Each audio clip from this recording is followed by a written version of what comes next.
I knew I wanted to go back to television. I knew I wanted to be in one place and have sort of that normalcy that I've been missing. And I don't word. I read the script, and I was reading the first 10 or 15 pages, and I was like, okay, I get it.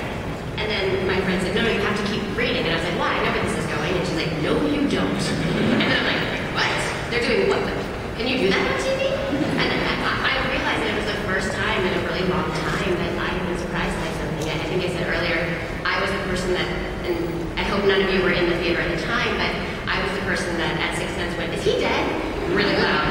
I apologize if any of you were in the theater that day. And so usually I feel like I know where things are going. This was the first time I was really caught by surprise, and I thought, I'd watch this show. And I was like, but no one's going to put this show on television, you know, like there's no way. And I met with Nicole and Eric, and they sort of took a job on the show, and I thought, wow, I love them, I love the whole thing. No one's going to make this show. And then we got a phone call that CBS had read it, and they wanted to make the show, and we come in. The rest is history.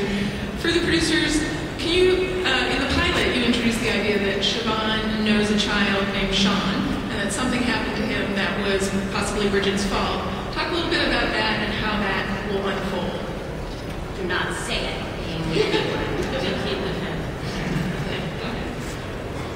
I mean, there are things that we allude to that caused a huge rift between the sisters. You know, these were two women who were on parallel journeys, and through a series of bad choices, their paths started to diverge, and there's one inciting incident that caused irreparable damage, and it all plays into the mythos of that, and that's something that will, you know, unravel over the course of the first season and flashback. And Nestor, you've been on a show before, obviously, that's filled with mysteries, and what advice can you give to the rest of the cast on how to handle it when fans come up to you and demand spoilers and answers? I just give it up. I just say, give them what they want. I think I've had to learn to sort of, you know, give the non-answer answer.